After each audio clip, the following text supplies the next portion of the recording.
कभी आपने सोचा है कि कुछ लोग जीवन भर मेहनत करते हैं, फिर भी गरीबी का सामना करते रहते हैं, जबकि कुछ ऐसे होते हैं जो बिना ज्यादा मेहनत किए भी सफलता और समृद्धि की ओर बढ़ते जाते हैं। क्या सच में किसी की किस्मत ही इतनी खराब होती है, या फिर कुछ और कारण होते हैं जो हमें अपनी स्थिति को बदलने से रोकते हैं? नमस्कार दोस्तों, बोधि इनसाइट्स यूट्यूब चैनल में आपका दिल से स्वागत है। दोस्तों, इस कहानी का एक एक शब्द बहुत ही महत्वपूर्ण है। तो चलिए बिना किसी देरी के बढ़ते हैं आज की कहानी की ओर। बहुत समय पहले की बात है। एक गांव में रामू नाम का एक व्यक्ति रहता था, जो गांव का एक साधारण किसान था। वह अपनी झोपड़ी में रहता था। उसकी झोपड़ी कच्ची दीवारों और छप्पर से ढकी हुई थी, जो हर बार बारिश में टपकती थी। रामू के 5 जवान बेटे थे, जिनमें से कोई भी काम नहीं करता था। वे पूरे दिन इधर उधर घूमते रहते थे। रामू सुबह खेतों में काम पर जाता और रात को घर लौटकर किसी तरह खाना बनाकर खाता। एक शाम जब रामू थका हुआ अपने घर लौट रहा था, उसके आस पड़ोस की बूढ़ी औरत, जिसे गांव वाले दादी कहकर बुलाते थे, आ बैठी। वह रामू की हालत देखकर कुछ सोचने लगी। दादी ने धीमी लेकिन ठोस आवाज में कहा, तू दिन भर मेहनत करता है, लेकिन तेरी हालत कभी नहीं बदलती। तेरे बेटे इतने बड़े हो गए हैं, फिर भी तुझे ही सब करना पड़ता है। क्या कभी सोचा है क्यों? रामू ने गहरी सांस ली और अपनी आंखों में भरी थकान को छुपाने की कोशिश करते हुए कहा, दादी, क्या करूं? मेरी किस्मत में यही लिखा है। बेटों को भी समझाया, लेकिन हमारे पास ना तो साधन है, ना ही कोई उम्मीद। दादी ने कुछ देर सोचा और फिर कहा, बेटा, तेरे 5 बेटे हैं।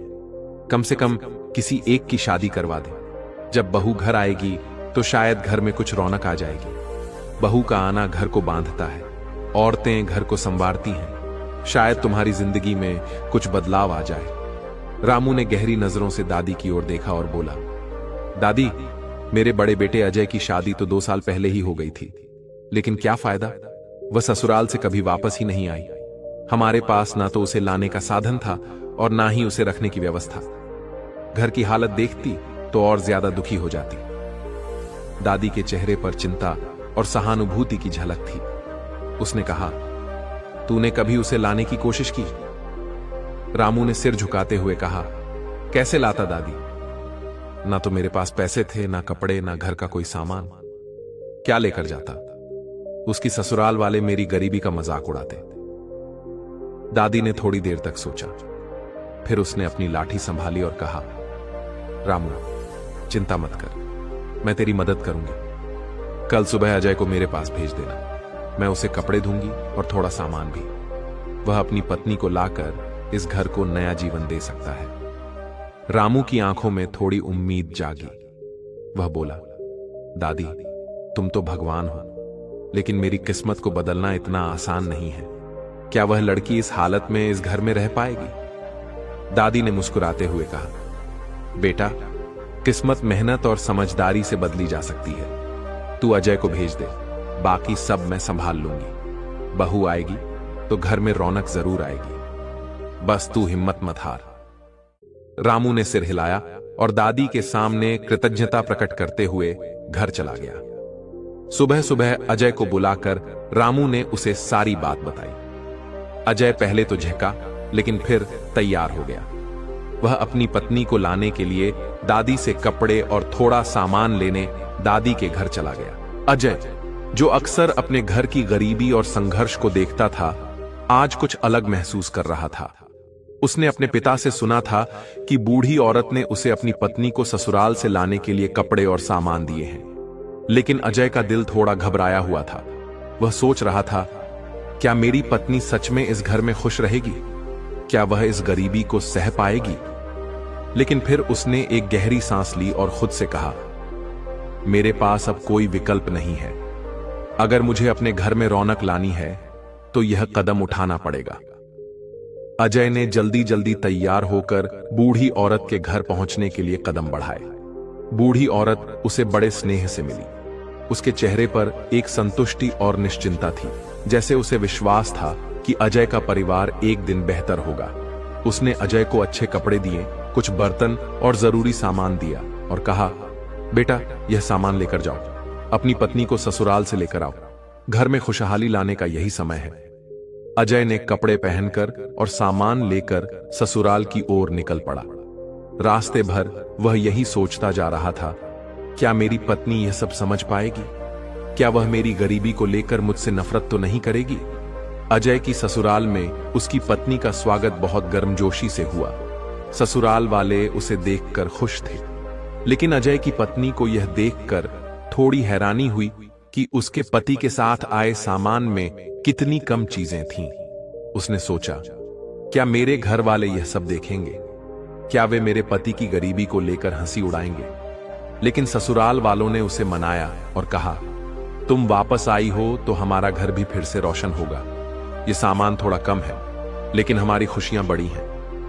2 दिन ससुराल में बिताने के बाद अजय अपनी पत्नी के साथ घर लौट आया। दोनों को एक नया विश्वास मिला था, लेकिन पत्नी के मन में बहुत सारे सवाल थे। अजय की पत्नी ने घर लौटते ही देखा कि उसका घर बहुत छोटा था और यह कोई भी लड़की अपने सपने के अनुसार नहीं चाहती। घर में कमरा भी छोटा था, रसोई भी साधारण थी, लेकिन सबसे बड़ी बात यह थी कि सब कुछ अस्त व्यस्त था। घर में कोई भी योजना नहीं थी, कोई भी व्यवस्था नहीं थी। जब अजय और उसकी पत्नी घर लौटे तो पत्नी ने देखा कि घर पूरी तरह से गंदा पड़ा था। बर्तन इधर उधर फैले हुए थे, रसोई का काम अधूरा था और बिस्तर भी अस्त व्यस्त थे। अजय और उसकी पत्नी के बीच चुप्पी छाई हुई थी। पत्नी ने सोचा, क्या यह घर मेरा है? क्या मैं यहां रह पाऊंगी? लेकिन उसने हार नहीं मानी। वह जानती थी कि घर को ठीक करना और यहां रहने के लिए कुछ ना कुछ करना जरूरी है। उसने फैसला किया कि वह अपने पति से बात करके घर की सफाई शुरू करेगी। उसने धीरे धीरे घर के हर कोने को देखा, सफाई शुरू की और रसोई में बर्तन धोने लगी। जब अजय खेत से घर लौटा तो उसने देखा कि घर पूरी तरह से बदल चुका था। बर्तन धोकर सफाई करके घर को सुंदर और व्यवस्थित किया गया था। घर के हर कोने में एक नई ऊर्जा महसूस हो रही थी। अजय की पत्नी ने कहा, अब यह घर थोड़ा सा अपने जैसा महसूस हो रहा है। अगर हम सब मिलकर कुछ बदलाव लाएंगे तो यह घर हमें खुशहाल बना देगा। रात को जब सभी परिवार के लोग एक जगह बैठे थे तो अजय की पत्नी ने सबको एक साथ बुलाया और कहा, देखिए, हम सब मिलकर इस घर को संवार सकते हैं। अगर हम इसे छोड़ देंगे तो यही हालत हमेशा रहेगी। हमें इसे सुधारने के लिए मेहनत करनी होगी। पहले घर की सफाई, फिर घर के काम, फिर अपनी फसल और व्यवसाय की ओर ध्यान देना होगा। रामू, जो पहले खुद को अपनी गरीबी का कारण मानता था, उसने अपनी बेटी की बात सुनी और कहा, बिल्कुल बेटी, मगर हमारे पास तो साधन ही नहीं है। फिर भी अगर तुम्हारा विश्वास है तो मैं भी कोशिश करूंगा। अजय की पत्नी ने कहा, हमारे पास साधन नहीं है, लेकिन हमारी मेहनत और समझदारी से हम सब कुछ बदल सकते हैं। याद रखें, सच्ची मेहनत कभी बेकार नहीं जाती। रामू की आंखों में आंसू थे। उसने अपनी बेटी का हाथ पकड़ा और कहा, बिल्कुल, अगर हम सब एकजुट होकर मेहनत करेंगे तो यह घर हम सबका घर बनेगा। अगले दिन से अजय और उसकी पत्नी ने घर के सभी कामों में हिस्सा लिया। सबसे पहले अजय ने अपने भाइयों को बुलाया और उन्हें खेतों में काम करने के लिए प्रेरित किया। पत्नी ने घर की सफाई को रोज की आदत बना लिया। घर का माहौल अब बदलने लगा था।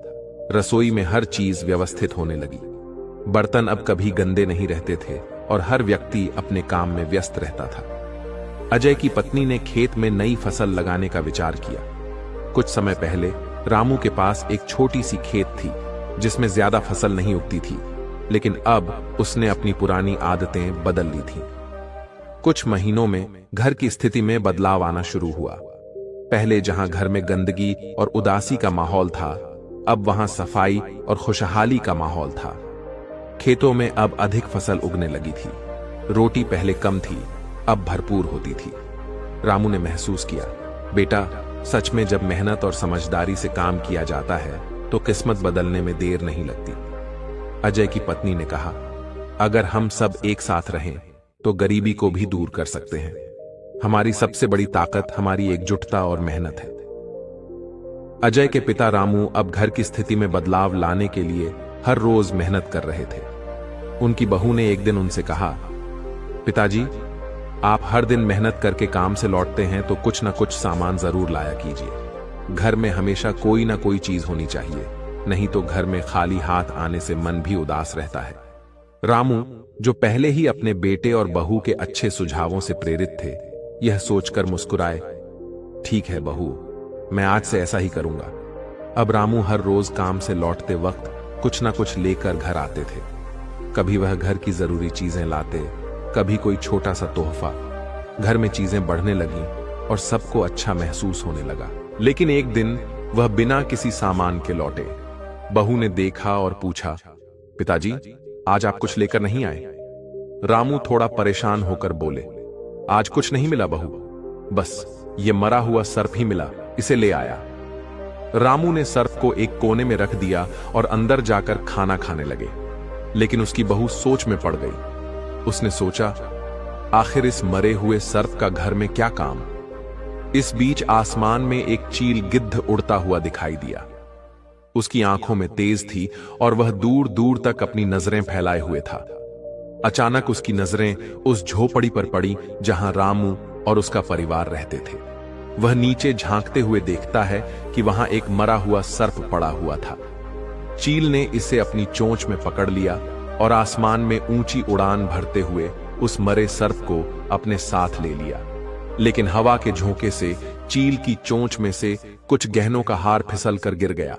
वह हार सीधे उसी झोपड़ी के आंगन में गिरा जहां रामू का परिवार रहता था। रामू की बहू, जो अभी भी सोच रही थी कि सर्प का क्या करें, अचानक हार को गिरते हुए देखती है। वह हैरान होकर चीख पड़ी, पिताजी, पिताजी, देखिए तो, क्या यह हार अपने घर गिरा है? रामू ने भी देखा और बोला, यह क्या है? यह तो कोई गहना है। वह हार सोने का था और उसके ऊपर बारीक कारीगरी से रानी के राज्य का प्रतीक बना हुआ था। बहू ने हार को उठाया और ध्यान से देखा तो समझ गई कि यह कोई साधारण हार नहीं था, बल्कि एक बहुत ही कीमती हार था। बहू ने हार को रामू को दिया और कहा, पिताजी, यह हार कुछ खास लग रहा है। लगता है कि यह किसी अमीर परिवार का है। क्या यह हार रानी का हो सकता है? रामू ने हार को ध्यान से देखा और कहा, बहू, यह हार सच में बहुत खास है। ऐसा लगता है कि यह किसी रानी का है, लेकिन यह हमारे पास कैसे आया, यह तो मुझे भी समझ नहीं आ रहा। इस हार को देखकर दोनों को समझ में आया कि कुछ विशेष होने जा रहा था। यह हार, जो एक दुर्लभ घटना के कारण उनके घर आया था, अब उनके जीवन में एक महत्वपूर्ण मोड़ ला सकता था। बहू ने कहा, पिताजी, हमें इस हार के बारे में और सोचना चाहिए। शायद यह कोई संकेत है और हम इसे रानी के पास वापस लौटा सकते हैं। रामू ने सोचा, अगर यह हार सच में रानी का है तो इसे वापस लौटाना हमारी इज्जत और हमारे आत्मसम्मान का सवाल होगा। हमें इस हार को वापस करने का तरीका ढूंढना होगा।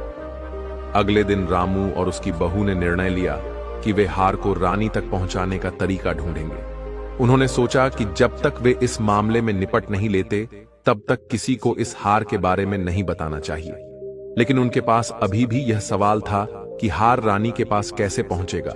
क्या इस हार का कोई गहरा राज छिपा था? क्या यह हार उनके लिए एक नई शुरुआत का संकेत था? यह सब सवाल अब रामलाल और उसकी बहू के मन में घूम रहे थे, लेकिन वे जानने के लिए तैयार थे कि हार के माध्यम से उनका जीवन कैसे बदलने वाला है। अब कहानी एक नए मोड़ पर पहुंच चुकी थी। रामू के घर में बदलाव आ चुका था, लेकिन उस बदलाव के पीछे उसकी बहू की चतुराई और सोच का हाथ था। एक दिन बहू ने अपने ससुर से कहा, पिताजी, अब मैं आपको एक योजना बताऊंगी जिसे लागू करने से हम पूरी तरह से बदल सकते हैं। रामू ने उत्सुकता से कहा, क्या योजना है बहू? बहू मुस्कुराई और बोली, आपको साधु का वेश बनाकर राजा के महल जाना होगा। वहां जाकर राजा से बात करें, क्योंकि मुझे लगता है कि वही हार जो हमारे घर आया है वह राजा के खानदान का है। वह हार उनकी बहुमूल्य धरोहर है और हमें उसे वापस करने का तरीका ढूंढना होगा।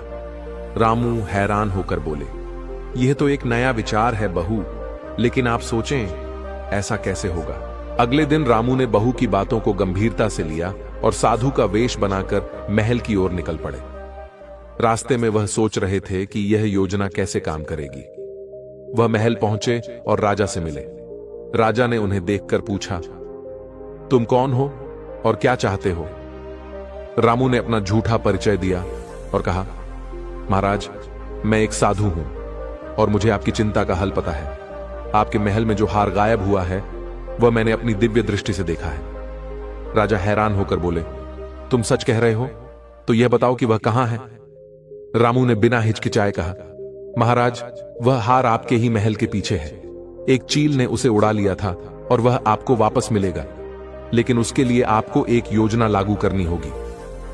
राजा चौंकते हुए पूछा, क्या योजना है? रामू ने कहा, आप महल के पीछे के सैनिकों को हटा दीजिए। अगर आप ऐसा करेंगे तो कल वह हार आपको वापस मिल जाएगा। राजा ने सोचा, अगर यह साधु सच बोल रहा है तो यह मेरे लिए फायदेमंद होगा, और उसने रामू की बात मान ली। अगले दिन रामू और राजा महल के पीछे गए, जहां वह हार छुपा हुआ था। जैसे ही राजा ने देखा, वह हार सचमुच वहीं पड़ा था। राजा बहुत खुश हुआ और रामू से कहा, तुमने मेरा बहुत बड़ा नुकसान बचाया। अब तुम्हें जो चाहिए वह मुझसे मांग लो। रामू ने कहा, महाराज, मुझे कुछ नहीं चाहिए, बस मैं आपको एक सलाह देना चाहता हूं। इस साल धनतेरस के दिन राज्य में किसी के घर दिया नहीं जलना चाहिए सिवाय मेरे घर के। राजा चौंकते हुए बोले, क्या? यह तो बड़ी अजीब बात है महात्मा जी, क्या तुम मेरी बात का मजाक उड़ा रहे हो? रामू ने शांत रहते हुए कहा, महाराज, यह बहुत महत्वपूर्ण है। अगर आप यह वचन पूरा करेंगे तो राज्य में कोई बड़ा संकट नहीं आएगा। राजा ने सोचा, जो वह कह रहे हैं वह सच हो सकता है, इसलिए मैं उनकी बात मानता हूं। राजा ने पूरे राज्य में घोषणा कर दी कि धनतेरस के दिन किसी के घर दिया नहीं जलना चाहिए सिवाय रामू के घर के। धनतेरस की रात पूरे राज्य में अंधेरा था, क्योंकि किसी के घर दीपक नहीं जल रहे थे। लक्ष्मी माता, जो हमेशा धन और समृद्धि की देवी मानी जाती हैं, यह सब देख रही थीं। जैसे ही उन्होंने राज्य में अंधेरा देखा, वे वापस जाने लगीं। लेकिन अचानक उल्लू की नजर रामू के घर पर पड़ी। वहां एक दीपक जल रहा था। उल्लू ने देखा कि लक्ष्मी माता उसी घर में निवास कर रही थीं।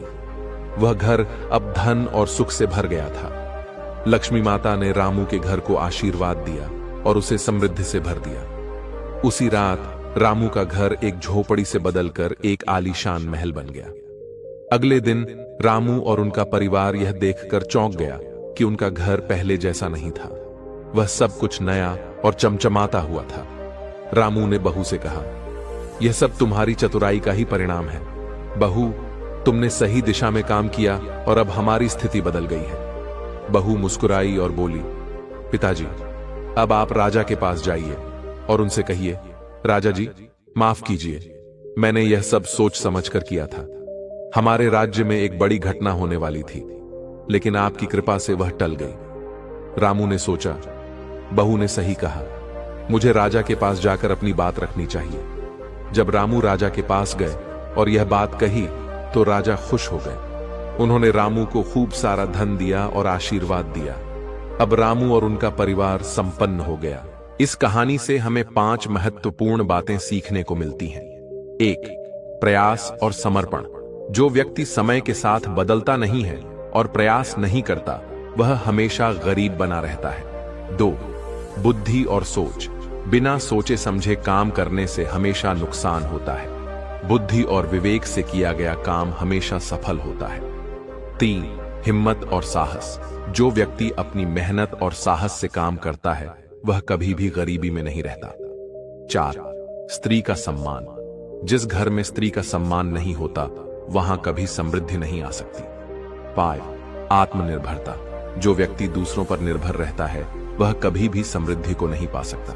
कहानी का संदेश, विवेक, धैर्य और सही सोच से ही कोई व्यक्ति अपनी गरीबी को समाप्त कर सकता है और समृद्धि की ओर बढ़ सकता है। तो दोस्तों, कैसी लगी आपको आज की यह कहानी? इस कहानी से आपने क्या सीखा? हमें कमेंट बॉक्स में कमेंट करके जरूर बताएं। चलिए फिर मिलते हैं ऐसी ही किसी नई कहानी में नई सीख के साथ। तब तक के लिए अपना और अपनों का ख्याल रखें, स्वस्थ रहें, प्रसन्न रहें। धन्यवाद और नमो बुद्धाय।